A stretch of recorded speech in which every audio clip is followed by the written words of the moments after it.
آنکھیں کھل جائیں، پردے ہماری آنکھوں سے ہٹ جائیں اور ہم علم غیب کے مقام پر پہنچیں اور عالم برزخ کا مشاہدہ کر سکیں۔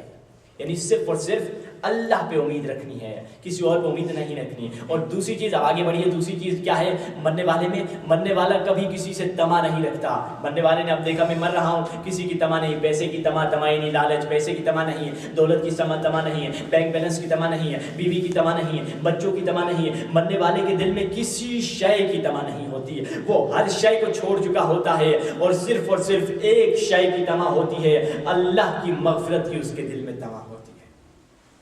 اگر ہم بھی اس مقام پر پہنچ جائیں کہ ہمارے دل میں کسی اور چیز کی لالچ نہ ہو، صرف اور صرف اللہ کی مغفرت کی لالچ ہو کہ مجھے اللہ بخش دے، صرف اور صرف اعمال نیک عمل کرنے کی لالچ ہو، نیک عمل کرنے کی، کیونکہ لالچ خراب چیز ہے مگر کہیں مثبت بھی ہو جاتی ہے، کہیں پازیٹیو بھی ہو جاتی ہے۔ نیک عمل میں لالچ اچھی بات ہے، علم میں لالچ اچھی بات ہے، علم میں گریڈ اچھی بات ہے۔ اسی طرح اگر ہماری یہی حالت ہو جائے مرنے سے پہلے کہ ہم یہی لالچ کریں، ہم یہی طمع کریں کہ خدا ہمیں بخش دے، ہمارے نیک عمل قبول ہو جائیں اور ہم اپنے ایمان اور دین پر باقی رہیں، اگر یہ ہم سوچتے رہیں تو ہمارے آنکھوں سے بھی پردے ہٹ سکتے ہیں، ہم بھی اسی منزل پہ پہنچ سکتے ہیں جس کا نام ہے علم غیب۔ اور دوسری چیز کیا ہوتی ہے؟ مرنے والا کبھی کسی سے ڈرتا نہیں ہے۔ مرنے والے کی یہ بھی چیز خاصیت ہے کہ وہ ہر چیز اس کا خوف ختم ہو جاتا ہے، کیونکہ مر تو چکا ہے، موت کا مزہ اس نے چکھ لیا ہے۔ اب نہ کسی ظالم سے ڈرنا ہے، اب نہ کسی گورنر سے ڈرنا ہے، اب نہ کسی منسٹر سے ڈرنا ہے، اب نہ کسی اپنے باس سے ڈرنا ہے۔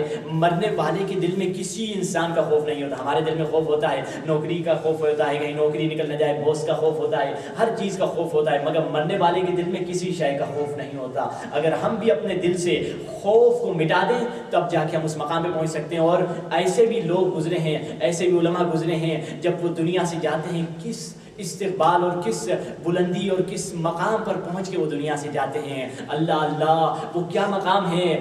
ایک بڑے بہت بزرگ عالم گزرے ہیں، مولانا غلام حسین صاحب، جو پاکستان کے بہت عظیم عالم تھے، اور ان کے بارے میں تو کہا جاتا ہے شاید پاکستان میں ایسے لوگ ہی بہت کم ہوں گے جو ان کا مقام تھا۔ وہ مولانا ہونے کے باوجود بھی اپنی کھیتی میں کام کرتے تھے اور اس سے پیسہ کماتے تھے، یعنی اتنے عظیم درجے پر تھے، عالم بھی تھے مگر پھر بھی کھیتی میں کام کرتے تھے۔ ان کے بارے میں کہا جاتا ہے، ایک مولانا نقل کرتے ہیں ان کے بارے میں کہ جب وہ آخری لمحات میں ہسپتال میں لیٹے ہوئے تھے تو ان کے ساتھ ایک دوسرے مولانا بھی تھے، مولوی صاحب بھی دوسرے ساتھ ان کے بیٹھے ہوئے تھے ان کا خیال رکھنے کے لیے۔ تو انہوں نے اچانک اس مولوی صاحب کو کہا میری موت کے لمحے نزدیک آ رہے ہیں، ذرا اس چادر کو میری ٹانگوں پہ رکھ دیجئے، میرے جسم کو چھپا دیجئے، کیونکہ وہ اتنے ضعیف ہو گئے تھے، خود چادر اٹھا کے اپنے جسم پہ نہیں ڈال سک رہے تھے۔ کہنے لگے ہو سکتا ہے کہ کیا آپ اس چادر کو اٹھا کے میرے جسم پہ رکھ دیں، میری ٹانگوں پہ رکھ دیں، کیونکہ 14 معصومین ابھی یہاں آنے والے ہیں۔ اس مقام پر پہنچے تھے کہ ان کی زیارت کے لیے اللہ اللہ کیا مقام ہے، ان کی استقبال کے لیے 14 معصومین آ رہے ہیں کہ ان کو اس دنیا سے دوسری دنیا لے جائیں۔ اور وہ عالم بتاتے ہیں کہ میں دیکھ رہا تھا، اچانک کچھ دیر کے بعد انہوں نے اٹھنے کی کوشش کی مگر ضعیف تھے، اٹھ نہیں پا رہے تھے، اٹھنے کی کوشش کر رہے تھے اور جھک جھک کے سلام کر رہے تھے اور ان کی آنکھوں سے آنسو بہ رہے تھے۔ ایسے لگ رہا تھا 14 معصومین آئے ہوئے ہیں اور وہ ایک ایک کو کر کے سلام کر رہے ہیں۔ یہ وہی مقام ہے جو مرنے والے کا مقام ہوتا ہے۔ مرنے والے کی یہ کیفیت ہوتی ہے۔ یہ ان مرنے والوں کی بات کر رہا ہوں جو نیک تھے، جو اللہ کے راستے پر چلنے کی کوشش کرتے تھے۔ مرنے والے کی جیسے آپ نے سنا ایک کیفیت ہوتی ہے کہ ہر چیز سے نا امید ہو جاتا ہے، صرف اور صرف اللہ پہ امید رکھتا ہے۔ دوسری کیفیت ہر چیز سے بے خوف ہو جاتا ہے، صرف اور صرف اللہ سے خوف رکھتا ہے، عذاب سے خوف رکھتا ہے، اللہ کے عذاب سے خوف رکھتا ہے۔ اور تیسری چیز ہر چیز کی طمع اور لالچ ختم ہو جاتی ہے، صرف اور صرف اللہ کی مغفرت کی لالچ اس کے دل میں رہتی ہے۔ اور یہ چیز منفی نہیں ہے، ہم بھی اگر یہ چیز خود میں پیدا کریں ہم بھی عظیم مقام پر پہنچ سکتے ہیں۔ اور چوتھی چیز مرنے والے میں یہ ہوتی ہے کہ مرنے والے میں ایسا حضور قلب، بہت سارے علماء ہیں کہ جو نیک ہیں کہ وہ دنیا میں شاید امام کی زیارت نہ کرتے ہوں، دنیا میں شاید اہل بیت کی زیارت نہ کرتے ہوں، مگر مرنے وقت ضرور کرتے ہیں۔ اس کی کیا وجہ ہے؟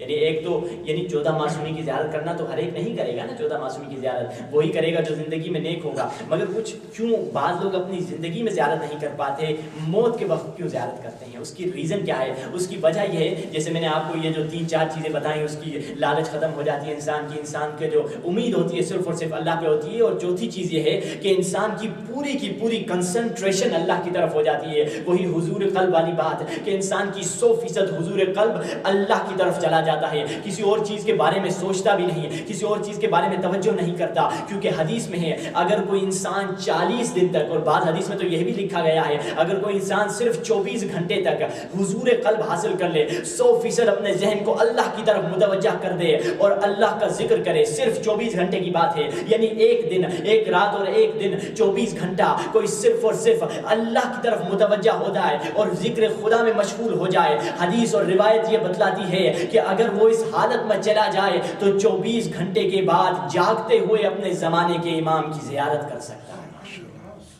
مگر یہ مقام آسان نہیں، وہی بات مرنے والے کی بھی یہی حال ہوتا ہے، ہر چیز کو بھول جاتا ہے، صرف اور صرف اس کی کنسنٹریشن اللہ کی طرف چلی جاتی ہے۔ اسی خاطر تو وہ کیا کرتا ہے، اس میں یہ طاقت آ جاتی ہے کہ اہل بیت کی زیارت کر سکے، کیونکہ اس کی کنسنٹریشن، اس کا پورا حضور قلب اللہ کی طرف ہوتا ہے۔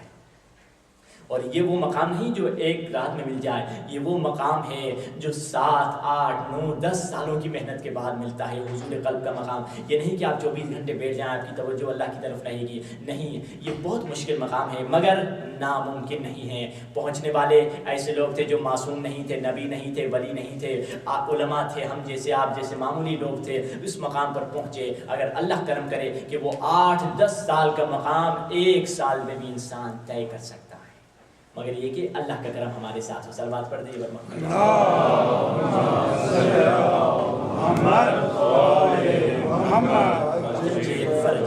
اور جیسا کہ آپ نے سنا قرآن شفا ہے، قرآن ہدایت ہے، انسان کی جسمانی روحانی کے جسمانی مرض کے لیے بھی اور روحانی مرض کے لیے۔ اور جیسے اہل بیت نے ایک نسخہ بتایا، وہ لوگ جو قرض دار ہیں، وہ لوگ جو قرض میں مبتلا ہو چکے ہیں، ان کے لیے اہل بیت نے بتایا کہ سورہ عادیات کو پڑھیں۔ سورہ عادیات وہی سورہ ہے جو علی مرتضیٰ کی شان میں نازل ہوئی ہے۔ سورہ عادیات کو پڑھیں، اور کتنی مرتبہ پڑھیں یہ کوئی عالم نہیں بتا سکتا، یہ کوئی مجتہد نہیں بتا سکتا کتنی مرتبہ پڑھیں، کب کریں، کیوں کریں اور کس وجہ سے کریں۔ یہ اہل بیت نے ہمیں بتایا، جو قرض میں مبتلا ہے وہ سورہ عادیات کو پڑھے، اور وہ بھی کتنی مرتبہ پڑھے، امام علی علیہ السلام کے لفظ کے جتنے عدد ہیں، یعنی 110 مرتبہ سورہ عادیات کو اگر کوئی پڑھے گا، انشاءاللہ اللہ قرآن کے صدقے میں اور علی بن ابی طالب کی مدد سے اس کے قرض کو ادا کر دے گا۔ صلوات پڑھ دیجیے۔